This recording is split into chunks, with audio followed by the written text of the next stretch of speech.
इस चैप्टर का नाम है फाइनल अकाउंट्स। ठीक है, अब इसके अंदर दो यूनिट्स हैं मेनली आपके, एक है मैन्युफैक्चरिंग एंटिटी और एक है नॉन मैन्युफैक्चरिंग एंटिटी। ठीक है, तो हमने इसमें सबसे पहले ये समझा था कि कैसे आइडेंटिफाई करते हैं कि मैन्युफैक्चरिंग एंटिटी कौन सी होती है और नॉन मैन्युफैक्चरिंग एंटिटी कौन सी होती है।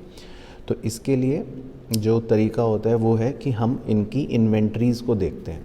अगर इनकी इन्वेंट्री के अंदर रॉ मटेरियल है, वर्क इन प्रोग्रेस या फिनिश्ड गुड, तो इसका मतलब ये मैन्युफैक्चरिंग का काम कर रहे हैं। और अगर इनकी इन्वेंट्री में लिखा है स्टॉक इन ट्रेड, तो इसका मतलब ये ट्रेडिंग एंटिटी है, नॉन मैन्युफैक्चरिंग एंटिटी है। ठीक है, अब दोनों के फाइनल अकाउंट्स बेसिकली हमें बनाने होते हैं।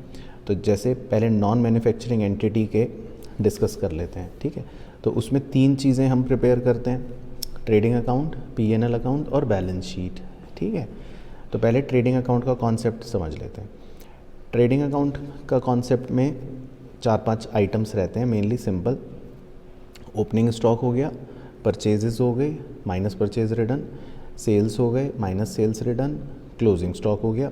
बाकी डायरेक्ट एक्सपेंस जो होते हैं वो हम इसके अंदर डेबिट कर लेते हैं। ठीक है, डायरेक्ट एक्सपेंसेस में आपको बस ये याद रखना है, डायरेक्ट एक्सपेंस का मतलब होता है मेनली कि जितने भी तरह के मैन्युफैक्चरिंग से रिलेटेड या जितने भी तरह के आपके फैक्ट्री से रिलेटेड या सामान मतलब या रॉ मटेरियल काइंड ऑफ आप मतलब खरीद रहे हो, उससे रिलेटेड एक्सपेंस आ जाते हैं। ठीक है, तो फ्यूल हो गया, पावर हो गया, कैरेज इनवर्ड या कैरेज फ्रेट इनवर्ड, या इनफैक्ट आपका मैन्युफैक्चरिंग एक्सपेंस या फैक्ट्री के सारे एक्सपेंस, वेजेस एंड सैलरी वगैरह सब कुछ डायरेक्ट एक्सपेंस हो जाते हैं। ठीक है, क्योंकि जो इनडायरेक्ट एक्सपेंस होंगे वो फिर पीएनएल अकाउंट में लिखने होंगे। ठीक है, तो ये था। अच्छा, अब जब हम ट्रेडिंग अकाउंट प्रिपेयर करते हैं ये वाला, तो इसकी जर्नल एंट्रीज़ भी पूछ सकते हैं कि इसको जर्नल एंट्री में कन्वर्ट करके बताओ। तो इसको जर्नल एंट्री में भी हम कन्वर्ट करके लिख सकते हैं। उसके लिए भी हमने कॉन्सेप्ट सिंपल है, ओपनिंग स्टॉक की जर्नल एंट्री हो गई, trading account to opening stock. Purchase return की जर्नल एंट्री हो गई, परचेज़ रिटर्न टू परचेज़। ठीक है, उसके बाद ट्रेडिंग अकाउंट टू परचेज़। इसी तरह डायरेक्ट एक्सपेंस की भी trading account debit to direct expense. Sales return की एंट्री हो गई, sales account debit to sales return, और सेल्स की एंट्री हो गई, sales account debit to trading account. Closing stock की एंट्री हो गई, closing stock account debit to trading account. फिर हमारा जो बैलेंस बचता है, ग्रॉस प्रॉफिट या ग्रॉस लॉस, तो जो भी ग्रॉस प्रॉफिट या ग्रॉस लॉस बचेगा उसको हम पीएनएल अकाउंट में ट्रांसफ़र कर देंगे। ठीक है, तो इस पे छोटा क्वेश्चन जनरली पूछ सकता है आपसे 4 नंबर तक का। ठीक है, ट्रेडिंग अकाउंट का। अच्छा, फिर दूसरा कॉन्सेप्ट होता है पीएनएल अकाउंट का। पीएनएल अकाउंट का कॉन्सेप्ट है कि आपको सारे इनडायरेक्ट एक्सपेंसेस को डेबिट करना है और जितनी भी हमारी इनकम है या ग्रॉस प्रॉफिट है उसको क्रेडिट करना है ना। तो ये इस तरह का नज़र आएगा और इसका बैलेंस बचेगा आपका नेट प्रॉफिट या नेट लॉस, जिसको फिर हम बैलेंस शीट में ले जाएंगे। अच्छा, इसमें भी जर्नल एंट्रीज पूछ सकता है, तो वो भी सिंपल है। एक्सपेंसेस की एंट्रीज हो गई, PNL account debit to expense, और इनकम्स की एंट्री हो गई, income account debit to PNL. जो नेट प्रॉफिट बचा उसको कैपिटल में ट्रांसफ़र कर देंगे। फिर उसके बाद तीसरा कॉन्सेप्ट होता है बैलेंस शीट का। बैलेंस शीट तो आपको बनानी आती है, लेकिन इसमें मार्शलिंग और ग्रुपिंग 2 टर्म्स हैं जिसका हमें ध्यान रखना है। मार्शलिंग का मतलब होता है कि इसको हम 2 तरह से प्रेजेंट कर सकते हैं, एक हो गया लिक्विडिटी, एक हो गया परमानेंस। लिक्विडिटी का मतलब होता है जो सबसे ज़्यादा लिक्विड एसेट होगा वो सबसे ऊपर आएगा।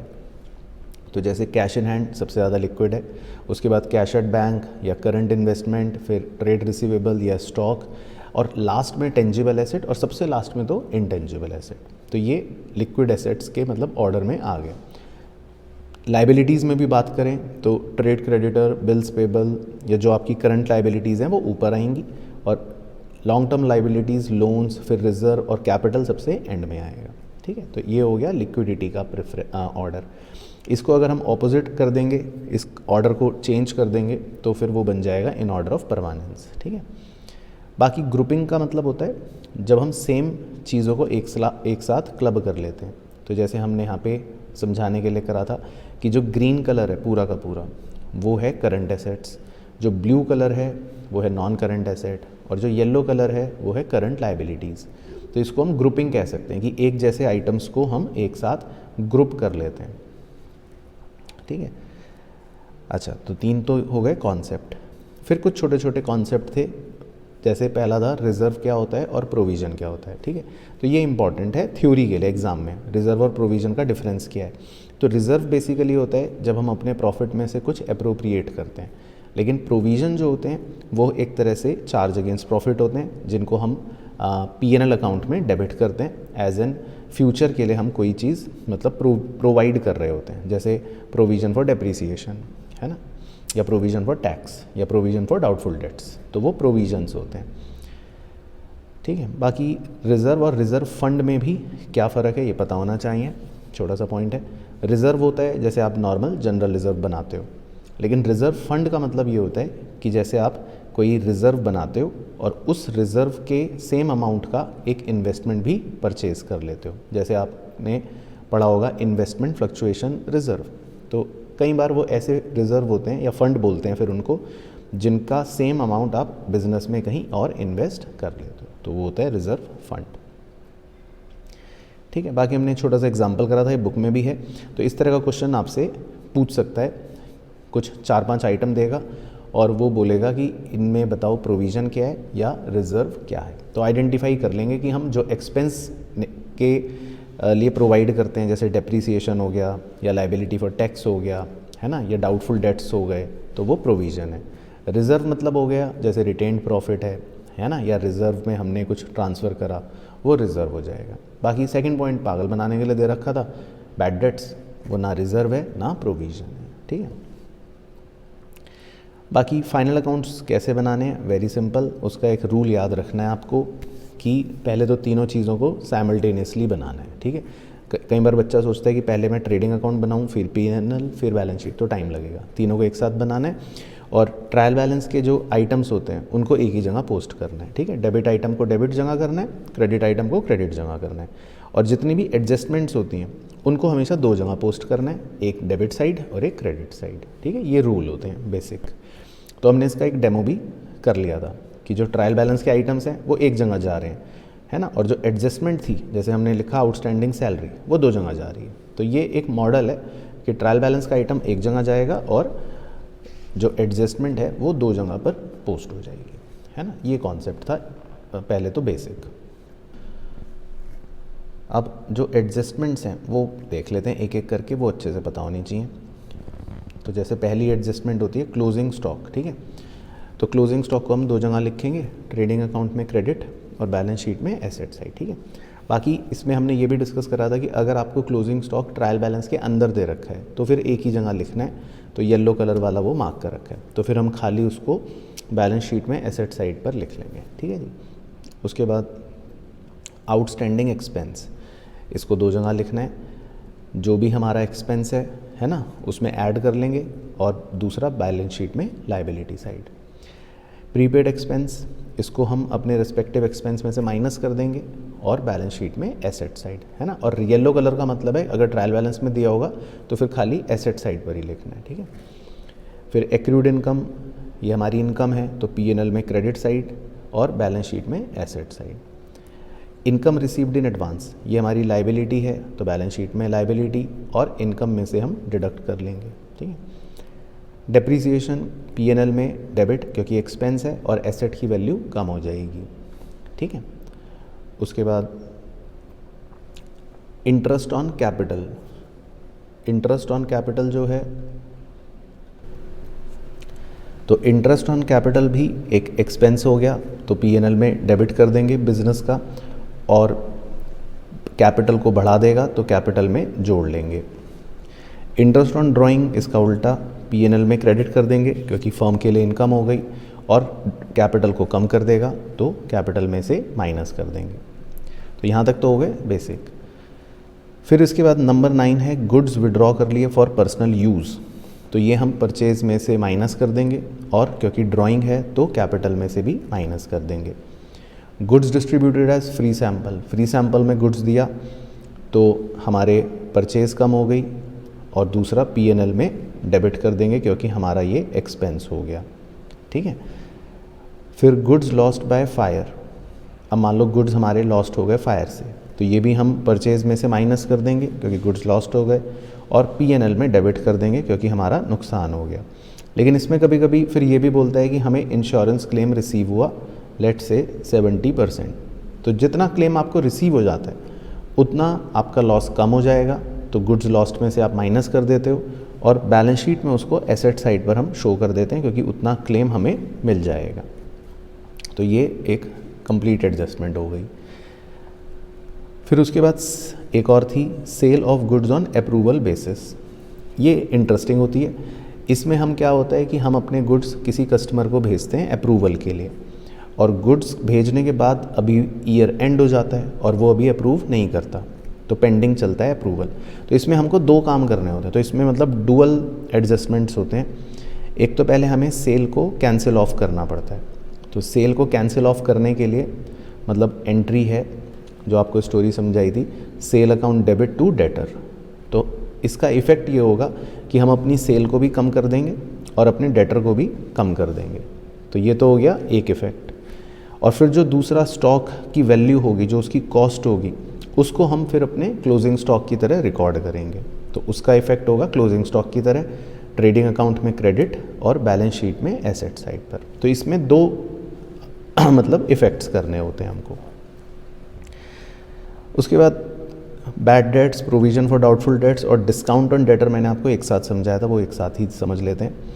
कि जैसे हमारे मान लेते हैं डेटर्स हैं सबसे पहले, तो हम डेटर्स में से सबसे पहले अपने बैड डेट्स को माइनस करते हैं, फिर जो अमाउंट बचता है उसी पर प्रोविज़न कैलकुलेट करते हैं, और प्रोविज़न का अमाउंट माइनस करने के बाद जो लोग बचते हैं उनको हम बोलते हैं गुड डेटर्स। तो जब हमें प्रोविज़न फॉर डिस्काउंट कैलकुलेट करना होता है तो हम अपने गुड डेटर्स पर ही कैलकुलेट करते हैं। तो ये हमने एक कॉन्सेप्ट बनाया था कि सबसे पहले बैड डेट्स को माइनस करना है, उसके बाद जो बचेगा उसमें से प्रोविज़न फॉर डाउटफुल डेट को माइनस करना है, और उसके बाद जो बचेगा उस पर प्रोविज़न फॉर डिस्काउंट कैलकुलेट करना है। ठीक है। अच्छा, तीनों का मोटा मोटा ट्रीटमेंट सेम होता है। ये तीनों ही चीज़ें हमारे लिए एक्सपेंस हैं, तो P&L में डेबिट साइड पर चली जाती हैं और डेटर की वैल्यू को कम कर देती हैं। ठीक है। बाकी इसके हमने कुछ एग्जांपल्स करे थे, वो मतलब आपके क्वेश्चन में कवर हो जाते हैं। तो उसमें हमने यही देखा था कि बैड डेट्स को कैसे मतलब हमें डील करना है और प्रोविज़न फॉर डाउटफुल डेट्स जो है उसको कैसे कैलकुलेट करना है। तो बस इसमें ये इंपॉर्टेंट चीज़ होती है, वो नीचे दिखा देता हूँ कि जब आप प्रोविज़न कैलकुलेट करते हो तो पहले आप डेटर्स में से न्यू बैड डेट माइनस करते हो, फिर जो वैल्यू बचती है उस पर प्रोविज़न कैलकुलेट करना होता है। ठीक है। तो बैड डेट्स हो गया और प्रोविज़न हो गया, ये हमारे डेटर की वैल्यू को कम कर देंगे। ठीक है। इसी तरह हमने एक और एग्जांपल करा था, उसमें भी सेम प्रोविज़न भी था, मतलब बैड डेट्स भी था, प्रोविज़न फॉर डाउटफुल डेट भी था और प्रोविज़न फॉर डिस्काउंट भी था। तो अगेन सेम लॉजिक था उसमें भी कि पहले हम डेटर में से बैड डेट को माइनस करते हैं, फिर क्लोजिंग प्रोविज़न को माइनस करते हैं, और फिर उसके बाद सबसे लास्ट में प्रोविज़न फॉर डिस्काउंट कैलकुलेट करते हैं। ठीक है। तो ये एग्जाम्पल आप चाहें दोबारा एक बार रिवाइज कर लेना, या फिर क्वेश्चन में भी कवर हो जाता है। अच्छा, फिर एक एडजस्टमेंट और होती है manager commission. Manager commission basically दो तरह से आप कैलकुलेट कर सकते हो, या तो बिफोर चार्जिंग सच कमीशन तो रेट अपॉन 100, या आफ्टर चार्जिंग सच कमीशन तो रेट अपॉन 100 प्लस रेट। इसको दो जगह लिखना है, बैलेंस शीट में लाइबिलिटी साइड और P&L अकाउंट में डेबिट साइड, क्योंकि ये हमारा एक्सपेंस हो गया। ठीक है। तो मतलब हमको ये बात ध्यान रखनी है। बाकी लॉस के केस में मैनेजर कमीशन नहीं देंगे। अच्छा, फिर एक और छोटी सी एडजस्टमेंट भी हो सकती है, इसको बोलते हैं कंज्यूमेबल। कंज्यूमेबल का मतलब ये होता है कि आपने कुछ स्टॉक का पार्ट अगर कंज्यूम कर लिया है तो वो हम फाइंड कर सकते हैं। उसको फाइंड करने का एक बहुत ही सिंपल फार्मूला है, opening stock plus purchase minus closing stock. तो वो हमने समझ लिया था, उसको बोलते हैं कंज्यूमेबल। तो इस तरह की भी एक एडजस्टमेंट कई बार आ जाती है कि भाई हमारे पास स्टेशनरी का कुछ ओपनिंग स्टॉक था, स्टेशनरी का कुछ एक्सपेंस था और स्टेशनरी का कुछ क्लोजिंग स्टॉक था, तो हम उससे पता लगा लेते हैं कि हमने कितना कंज्यूम कर लिया। उसको हम P&L के डेबिट साइड पर शो कर देते हैं क्योंकि हमारा एक्सपेंस हो गया। ठीक है। बाकी फिर था एक ओपनिंग एंट्री की। ओपनिंग एंट्री कैसे करते हैं? तो ओपनिंग एंट्री था सिंपल है, सारे एसेट्स को डेबिट कर लेंगे, सारी लाइबिलिटीज़ को क्रेडिट कर देंगे और कैपिटल को भी क्रेडिट कर देंगे। तो ये तो एक बेसिक कॉन्सेप्ट था। बाकी इनकम टैक्स पेड और लाइफ इंश्योरेंस प्रीमियम, ये दो चीज़ें आपको ध्यान रखनी है, ये ड्राइंग होती हैं। ठीक है। तो इसको हम कैश में से डिडक्ट कर देंगे और कैपिटल में से भी डिडक्ट कर देंगे अगर ये एडजस्टमेंट में दे रखी होगी तो ये ड्राइंग्स होती है बेसिकली, ठीक है। बाकी क्रेडिटर और डेटर, ये बेसिक कॉन्सेप्ट था कि क्रेडिटर अकाउंट या डेटर अकाउंट भी हम बना सकते हैं।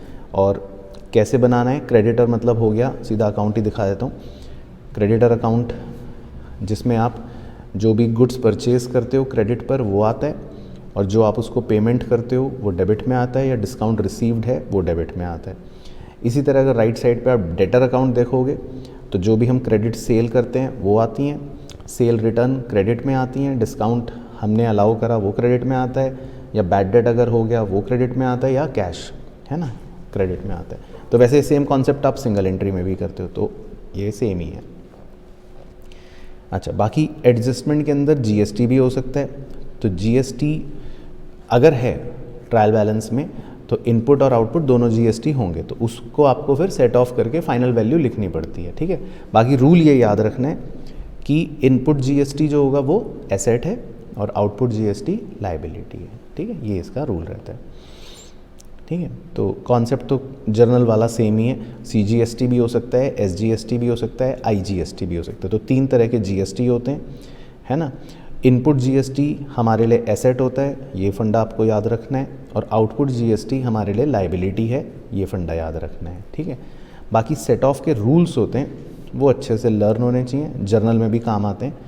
सेट ऑफ के 2 रूल्स होते हैं, या तो इनपुट आईजीएसटी ज़्यादा है आउटपुट आईजीएसटी से तो पहले रूल्स चलेंगे, और अगर इनपुट आईजीएसटी कम है आउटपुट आईजीएसटी से तो फिर दूसरे वाले रूल्स चलेंगे, ठीक है। तो ये सेट ऑफ के रूल्स होते हैं 5 स्टेप्स में। तो पहले इनपुट रूल 1 समझा देता हूँ। इनपुट आईजीएसटी से आउटपुट आईजीएसटी एडजस्ट होगा, इनपुट आईजीएसटी से फिर आउटपुट सीजीएसटी एडजस्ट होगा, इनपुट आईजीएसटी से फिर आउटपुट एसजीएसटी एडजस्ट होगा, फिर चौथे में इनपुट सीजीएसटी से आउटपुट सीजीएसटी, और 5वें में इनपुट एसजीएसटी से आउटपुट एसजीएसटी सेट ऑफ हो जाएगा, मतलब नेट हो जाएगा। और दूसरे वाले रूल में इनपुट आईजीएसटी से आउटपुट आईजीएसटी, इनपुट सीजीएसटी से आउटपुट सीजीएसटी, इनपुट एसजीएसटी से आउटपुट एसजीएसटी, और चौथे में इनपुट सीजीएसटी से आउटपुट आईजीएसटी, और फिर 5वें में इनपुट एसजीएसटी से आउटपुट आईजीएसटी, ठीक है। तो ये रूल मतलब लगाने के बाद जो नेट वैल्यू बचेगी उसको फिर हम शो कर देते। तो हमने इसके भी एग्जांपल करे थे कि इस तरह से इनपुट आईजीएसटी आउटपुट आईजीएसटी खूब सारे दे रखे होते हैं, और 5 स्टेप लगाने के बाद हमारा जो बच जाती है वैल्यू हम सिर्फ वो शो करते हैं, है ना। तो ये एग्जांपल जीएसटी के सेट ऑफ के मतलब समझाने के लिए करे थे। तो जैसे इसमें रूल 2 लग रहा था, तो 5 स्टेप लगाने के बाद जो वैल्यू बची हम सिर्फ वो शो कर देंगे, ठीक है। तो ये तो था अगर हम बनाते हैं final accounts for non manufacturing entity, ठीक है। अब मैन्युफैक्चरिंग एंटिटी का भी देख लेते हैं कॉन्सेप्ट, वो भी इससे तो इजी है क्योंकि उसमें आपकी एडजस्टमेंट सारी सेम रहती हैं। उसमें सिर्फ नयापन क्या आता है वो समझाता हूँ। अब मैन्युफैक्चरिंग एंटिटीज़ जो हैं उसका फंडा तो याद ही है आपको कि इनकी इन्वेंट्री 3 तरह की होगी, रॉ मटेरियल, WIP और फिनिश्ड गुड्स, ठीक है। तो इसमें 2 ही कॉन्सेप्ट हैं बस। एक तो है, पहला तो छोटा सा ही कॉन्सेप्ट है मैन्युफैक्चरिंग कॉस्ट, ठीक है। इसका फॉर्मूला अच्छे से याद रखते हैं।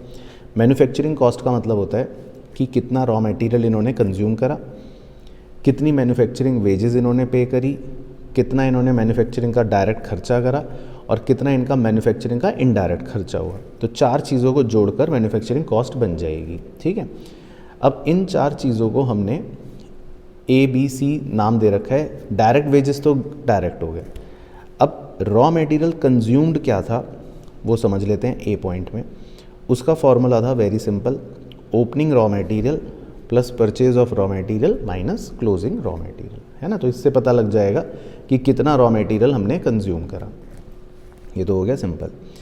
दूसरा है डायरेक्ट मैन्युफैक्चरिंग एक्सपेंसेस, यानी कि मैन्युफैक्चरिंग एक्सपेंसेस डायरेक्ट वाले क्या हो सकते हैं। तो इसका आपको एग्जांपल ध्यान रखना है कि कोई भी ऐसा एक्सपेंस जो आपको लगता है कि ये हमारे प्रोडक्ट से स्पेसिफिकली मतलब रिलेट कर रहा है, तो वो डायरेक्ट मैन्युफैक्चरिंग एक्सपेंस होगा। जैसे इसके 2 एग्जांपल समझाए थे कि अब हमने पंखा बनाया, तो पंखा बनाने के लिए मैंने एक सांप का डिज़ाइन चाइना की किसी कंपनी से ख़रीदा, तो उसके लिए मैं उसको रॉयल्टी दे रहा हूँ 500 रुपये, तो वो भी मेरा पंखा बनाने का डायरेक्ट एक्सपेंस हो गया।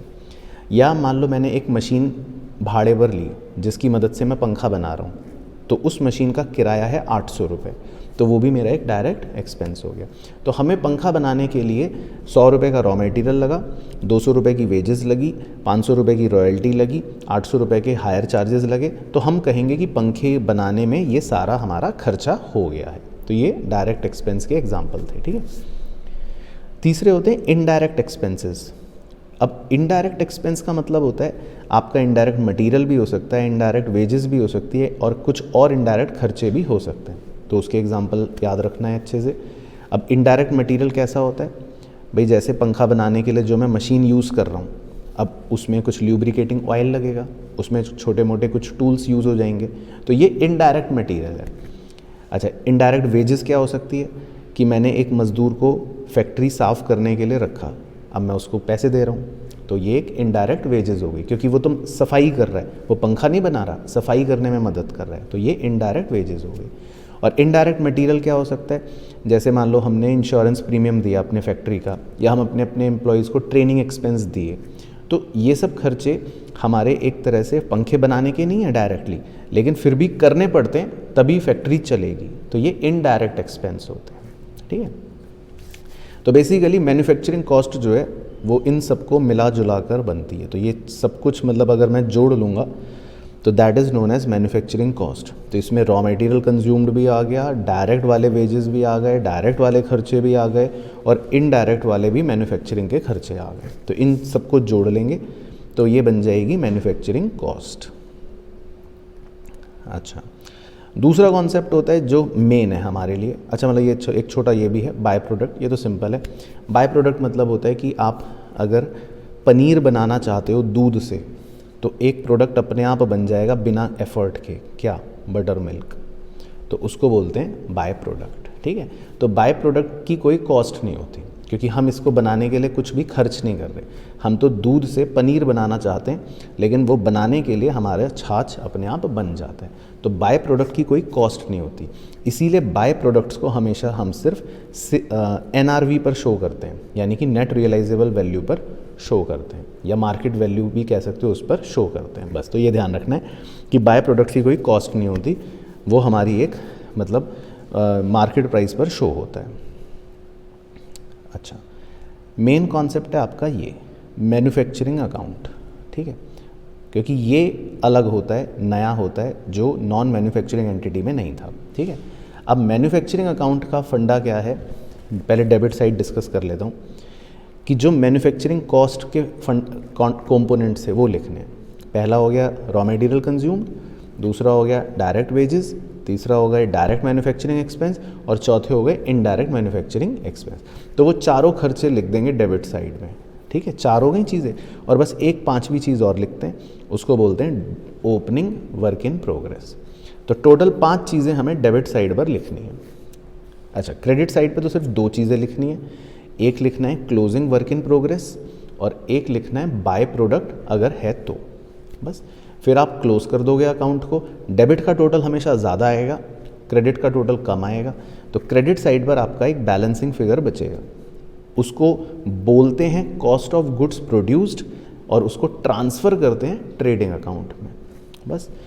तो ये एक नया कॉन्सेप्ट होता है। बाकी ट्रेडिंग अकाउंट आपका नॉर्मल बनेगा, जिसमें आप फिनिश्ड गुड्स का ओपनिंग स्टॉक लिखोगे, और जो मैन्युफैक्चरिंग अकाउंट से ट्रांसफ़र हुई वैल्यू वो लिखोगे, क्लोजिंग स्टॉक लिखोगे फिनिश्ड गुड्स का, और सेल्स लिखोगे।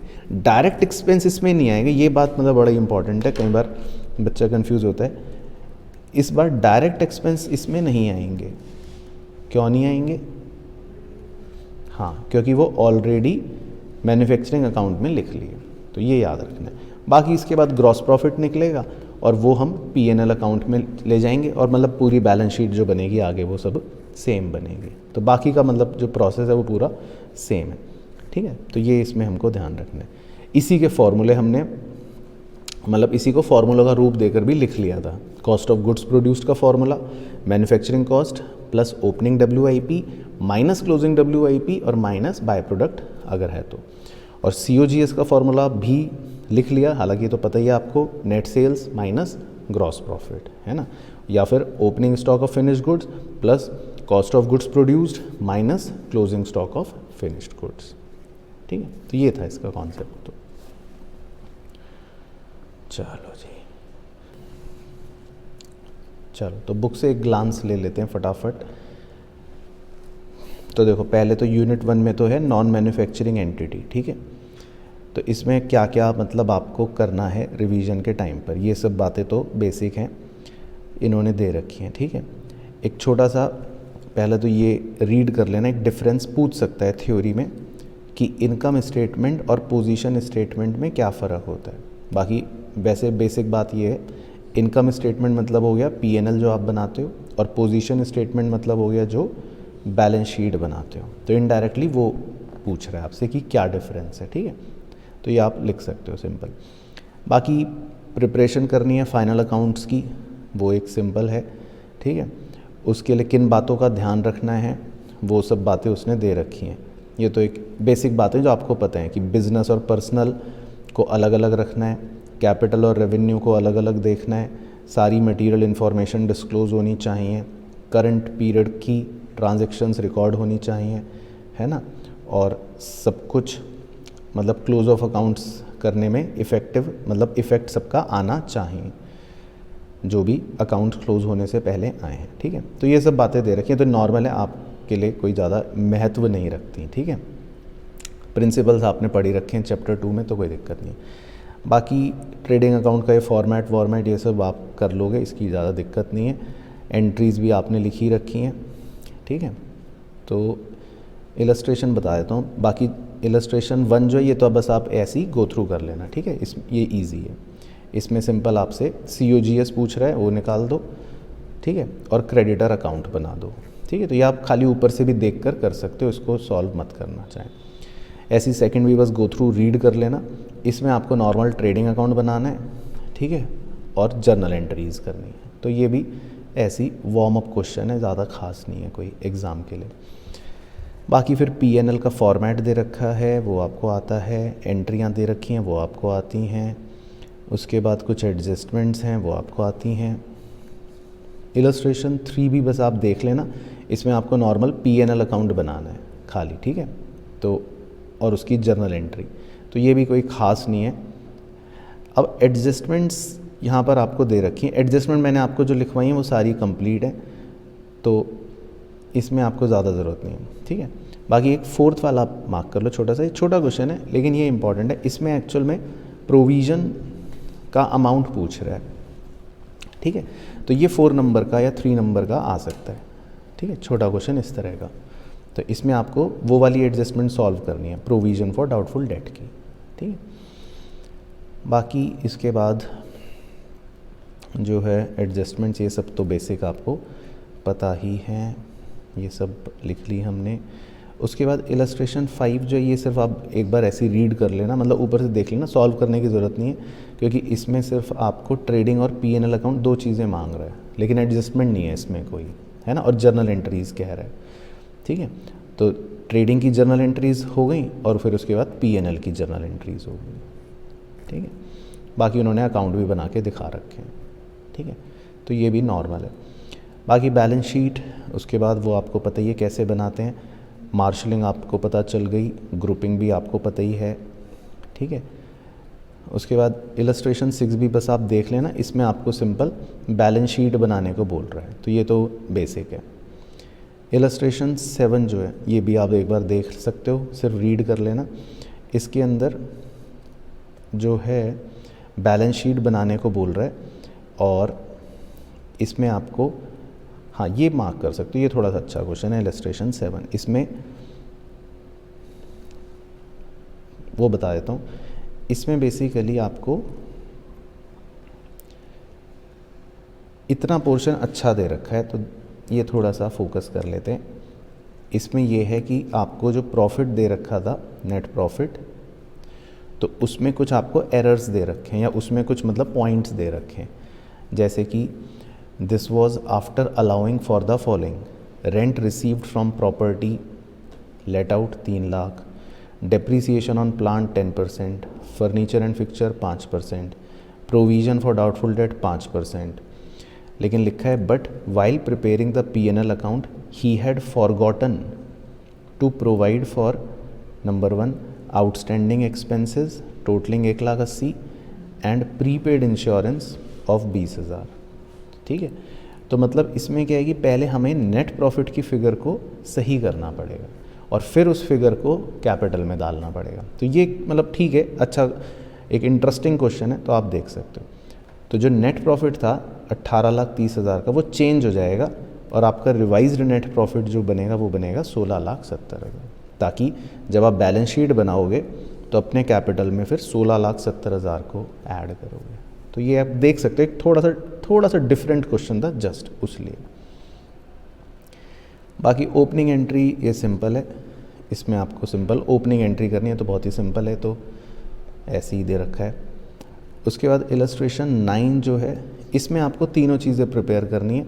कंप्लीट ट्रायल बैलेंस है, ठीक है, और कह रहा है प्रिपेयर फाइनल अकाउंट्स, और इसमें आपको कंप्लीट ट्रायल बैलेंस दे रखा है सारी चीज़ों के साथ। ठीक है, तो एक बार जब आप स्टार्ट करो तो इसको मतलब इस क्वेश्चन से स्टार्ट करना, तो इसमें आपको तीनों चीज़ें प्रिपेयर करने के लिए मिलेंगी। तो ये वार्म अप क्वेश्चन रहेगा, तो इसमें आपको तीनों चीज़ें बनानी है, ट्रेडिंग अकाउंट, पीएनएल अकाउंट और बैलेंस शीट। ठीक है, बाकी इलस्ट्रेशन 10 जो है, इसमें 2 ही एडजस्टमेंट है। ट्रायल बैलेंस कंप्लीट आपको दे रखा है ना, और इसमें जीएसटीज़ भी हैं, तो आपको वही सेट ऑफ लगाना पड़ेगा। बाकी वैसे सिंपल है क्वेश्चन ये। उसके बाद जो इलस्ट्रेशन 12 है, इलस्ट्रेशन 11 है, उसके अंदर आपको ओपनिंग जर्नल एंट्री करनी है, तो ये तो बस आप रीड कर लेना, ये छोड़ सकते हो। इलस्ट्रेशन जो 12 है ये थोड़ा इम्पॉर्टेंट है, इसको मार्क कर लेना।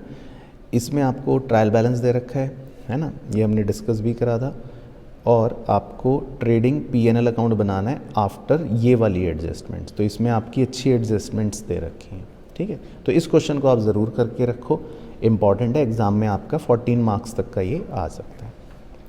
ठीक है, उसके बाद इलस्ट्रेशन नंबर 13 जो है वो भी एक इम्पॉर्टेंट है, आप मार्क कर सकते हो। ठीक है, इसमें भी कंप्लीट क्वेश्चन है और एडजस्टमेंट्स हैं, और एक अच्छी एडजस्टमेंट थी वो भी मैंने आपको करवाई थी। ठीक है, और एंट्रीज़ इसलिए कर रहे हैं क्योंकि इसके अंदर हमारा रेक्टिफिकेशन हो रहा था। तो ये क्वेश्चन हमने वैसे डिस्कस करा है क्लास में, तो इसमें पहले हमको कुछ गलतियां सुधारनी थी और फिर उसके बाद ट्रेडिंग पीएनएल बनाना था। तो ये एग्ज़ाम में काफ़ी बार आया है इस तरह का क्वेश्चन कि रेक्टिफिकेशन भी है और फिर पीएनएल बनाना है। तो इस पे मतलब आप 100% लिख सकते हो, ये क्वेश्चन ज़रूर करना। ठीक है, ये मोस्ट इम्पॉर्टेंट है अभी तक में। बाकी प्रोविजन एंड रिजर्व में मैंने बता ही दिया, थ्योरी पूछता है डिफरेंस, और ये वाला क्वेश्चन हमने ऑलरेडी कर लिया था डिस्कस, वो आइडेंटिफाई करने के लिए बोलेगा कि क्या प्रोविजन है और क्या रिजर्व है। ठीक है, तो ये तो सिंपल है। बाकी ये समरी आपको दे ही रखी है, वो हमने लिखी ली। ठीक है, ये भी थ्योरी है, लिमिटेशन पूछ लेगा, वो वैसे चैप्टर 1 वाली सेम ही है। तो जो अकाउंटिंग के लिमिटेशन होते हैं वही एक तरह से फाइनेंशियल स्टेटमेंट के भी लिमिटेशंस होते हैं। ठीक है, बाकी इसके बाद ट्रू फॉल्स आप हमने वैसे कर रखे हैं, वो आप देख सकते हो। एमसीक्यू खैर इसके बेसिक हैं, ट्रू फॉल्स इसके थोड़ा मतलब मैं लिख देता हूँ, थोड़ा सा इंपॉर्टेंट है एज़ कम्पेयर टू एमसीक्यू। तो एमसीक्यू से ज़्यादा आप ट्रू फॉल्स को एक बार ज़रूर कर जाना है ना, चाहे एक बार ओरली ही पढ़ के सॉल्व कर लेना। तो ये हमने वैसे कर रखे हैं क्लास में कंप्लीट। और उसके बाद आपको जो प्रैक्टिकल क्वेश्चंस दे रखे हैं, ठीक है, तो उसमें बस एक 1 है जो डबल स्टार क्वेश्चन है।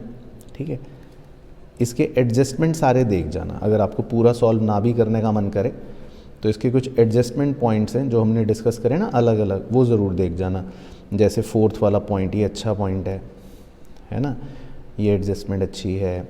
7th वाली एडजस्टमेंट अच्छी है। ठीक है, तो इसमें एडजस्टमेंट्स आपकी कुछ अच्छी हैं, तो इसके एडजस्टमेंट्स एक बार गो थ्रू कर लेना। ठीक है, अच्छा, उसके बाद सेकंड क्वेश्चन जो है ये एक डिफरेंट क्वेश्चन है, यूनिक क्वेश्चन है। इसमें आपको प्रिपेयर कुछ नहीं करना, इसमें आपको कैलकुलेट करने के लिए देता है वो। तो ये क्वेश्चन भी मैंने देखा है पास्ट ईयर में 4 नंबर का आया है कई बारी, तो ये क्वेश्चन उस नज़रिए से सही है। प्रैक्टिकल प्रॉब्लम 2, बाकी प्रैक्टिकल प्रॉब्लम 3 सिंपल है, ये तो आप कोई बात नहीं, मत छोड़ भी सकते हो। और प्रैक्टिकल प्रॉब्लम नंबर 4 भी सिंपल है, उसके बाद प्रैक्टिकल प्रॉब्लम नंबर 5, इसको भी मार्क कर लेना, ये एग्ज़ाम में आया है क्योंकि कम मार्क्स की वेटेज में आया है लेकिन आया है। इसमें आपको मिसिंग वैल्यूज़ निकालने होते हैं, तो कई बार पूछ लेता है इस तरह के पैटर्न का भी क्वेश्चन, ठीक है। तो वही 4 नंबर में ये भी आ सकता है। चलो ठीक है, तो ये तो हो गया आपका यूनिट 1। बाकी यूनिट 2 देखते हैं। तो यूनिट 2 में आपको मैन्युफैक्चरिंग एंटिटीज़ का देखो वो सब दे रखा है, इंट्रोडक्शन, ये सब तो वही है। मैन्युफैक्चरिंग कॉस्ट है ना, ये हमने पढ़ ही लिया, इसका तो बेसिक फार्मूला याद रखना है। तो मैन्युफैक्चरिंग कॉस्ट का तो एक इलस्ट्रेशन है, तो ये तो बस आप ऐसे ही गो थ्रू कर लेना, ठीक है। दूसरा कॉन्सेप्ट था बाय प्रोडक्ट, वो हमने कर लिया। बाकी मैन्युफैक्चरिंग अकाउंट कैसे बनाते हैं वो कॉन्सेप्ट हो गया। उसके बाद इलस्ट्रेशन 2 जो है ये बस आप देख लेना, ये भी सिंपल है, इसमें आपको मैन्युफैक्चरिंग अकाउंट बनाना है छोटा सा, ठीक है। तो ये भी बस आप ऊपर से देख लेना, ज़्यादा इसको कुछ करने की इंपॉर्टेंस नहीं। बाकी इलस्ट्रेशन 3 मार्क कर लो, ये एक क्वेश्चन है जिससे आप स्टार्ट करना, अगर इस चैप्टर का रिवीजन करना एक क्वेश्चन इससे ही स्टार्ट करना। इसमें आपका कंप्लीट ट्रायल बैलेंस है और इसमें आपका कंप्लीट फाइनल अकाउंट्स है बेसिकली, ठीक है। तो ये कंप्लीट क्वेश्चन है कि पहले मैन्युफैक्चरिंग अकाउंट बनेगा, उसका बैलेंस ट्रेडिंग अकाउंट में ट्रांसफ़र करना होगा, फिर ट्रेडिंग अकाउंट बनेगा, उसमें ग्रॉस प्रॉफिट आएगा, P&L अकाउंट बनेगा, उसमें नेट प्रॉफिट आएगा, और फिर आपको फाइनली बैलेंस शीट बनानी पड़ेगी, है ना। तो ये एक ही क्वेश्चन कर लेना, कंप्लीट बेसिकली रहेगा। अच्छा, इसके वो देख लेते हैं ट्रू फॉल्स, मतलब हमने वो वैसे कर लिए लेकिन आप मार्क कर लो। MCQ देख लेते हैं एक बार, थोड़ा सा उससे आइडिया हो जाएगा, वो डिस्कस कर लेते हैं। चलो, अब जैसे MCQ 1 में लिखा है, under statement of closing WIP in the period will. Under statement का मतलब है कि अगर आप क्लोजिंग WIP को, वर्क इन प्रोग्रेस को कम शो करोगे तो क्या होगा। Under state of cost of goods manufactured, over state current asset, under state net income in that period, या नन ऑफ द 3। तो देखते हैं, देखो जैसे जो हमने मैन्युफैक्चरिंग अकाउंट बनाया था उसमें डेबिट में हम लिखते हैं मैन्युफैक्चरिंग कॉस्ट और डेबिट में हम लिखते हैं ओपनिंग WIP, क्रेडिट में हम लिखते हैं क्लोजिंग WIP, मान लो 30 बस। तो अगर मैं देखूं कि मेरी कॉस्ट ऑफ गुड्स प्रोड्यूस्ड कितनी आई, वो आई 120, अगर मैं ये फिगर्स लेकर चलो, फिर इस कॉस्ट को आप कहाँ ट्रांसफ़र कर देते हो, ट्रेडिंग अकाउंट में। ट्रेडिंग अकाउंट में मान लो आपने कॉस्ट ट्रांसफ़र कर दी 120, सेल वैल्यू ऐसी ले लेता हूँ मनगढ़ंत 200, तो आपका ग्रॉस प्रॉफिट कितना आ गया 80। तो मैंने ऐसी मनगढ़ंत कुछ फिगर्स ले ली, ठीक है। तो अब वो कह रहा है कि under statement of closing work in progress, अब मैं क्लोजिंग वर्क इन प्रोग्रेस को कम लिखता हूँ, मान लो 30 की बजाय लिखता हूँ, लेट्स एज्यूम 30 की बजाय लिख लेता हूँ 20, ठीक है। अब क्या होगा, तो अब मेरी ये कॉस्ट कितनी आएगी ऑफ गुड्स प्रोड्यूस्ड, 130, है ना। कॉस्ट बढ़ जाएगी, 130 हो जाएगी। और अब मेरा अगर कॉस्ट बढ़ गया 130 हो गया तो ग्रॉस प्रॉफिट कितना हो जाएगा 70। तो अब देखो कौन सा ऑप्शन सही बन रहा है।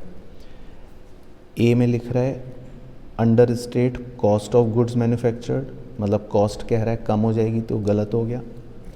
बी में कह रहा है ओवर स्टेट करंट एसेट, वो भी गलत हो गया। सी में कह रहा है हमारी नेट इनकम कम हो जाएगी, under state net income in that period, तो यही होगा ना। तो ग्रॉस प्रॉफिट कम होने का मतलब है हमारी नेट इनकम कम हो गई। क्लियर हो गया। तो ये ऐसे ट्रू फॉल्स में भी पूछ सकता है इसी को, और ऐसे भी पूछ सकता है। उसके बाद सेकंड है sales is equal to, sales पूछ रहा है किसके बराबर है, सेल्स का फॉर्मूला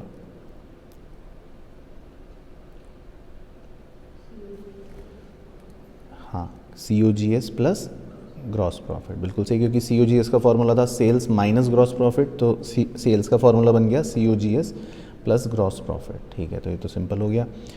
उसके बाद थर्ड है indirect manufacturing expenses are also called. अब जो इनडायरेक्ट मैन्युफैक्चरिंग एक्सपेंसेस होते हैं उन्हें हम क्या भी बोलते हैं, वैसे लिखवाया है मैंने नोट्स में कि उनका दूसरा नाम क्या भी होता है। हाँ, उन्हें हम मैन्युफैक्चरिंग, प्रोडक्शन या वर्क ओवरहेड्स कहते हैं, है ना। ये ओवरहेड वर्ड इन्हीं के लिए है, तो मतलब सारे ही इनडायरेक्ट मैन्युफैक्चरिंग एक्सपेंसेस का नाम होता है, इनको ओवरहेड्स कहते हैं। उसके बाद फोर्थ में पूछ रहा है sale of the by product is credited to. आपने अगर बाय प्रोडक्ट बेचा तो उसको कहाँ क्रेडिट करेंगे? मैन्युफैक्चरिंग अकाउंट में, राइट, क्योंकि ये भी हमने फॉर्मेट में पढ़ा कि बाय प्रोडक्ट अगर है या उसको सेल करा तो मैन्युफैक्चरिंग अकाउंट में क्रेडिट कर देंगे। और number 5 manufacturing account shows, manufacturing account में क्या दिखता है? Total cost of manufacturing the finished products, provides the detail of factory cost, facilitates reconciliation of financial books with cost records. All of the 3, मतलब तीनों ही चीज़ें जो हैं मैन्युफैक्चरिंग अकाउंट में कवर हो जाती हैं। तो ये इसके ऑब्जेक्टिव्स की तरह भी आपसे पूछ सकते हैं। हमें कॉस्ट भी पता लग जाती है, फैक्ट्री कॉस्ट की डिटेल्स मिल जाती है ना, कहाँ कहाँ खर्चा हुआ, और रिकन्सिलिएशन हो जाता है फाइनेंशियल बुक्स का और कॉस्ट रिकॉर्ड्स का, यानी कि क्रॉस चेक हो जाता है।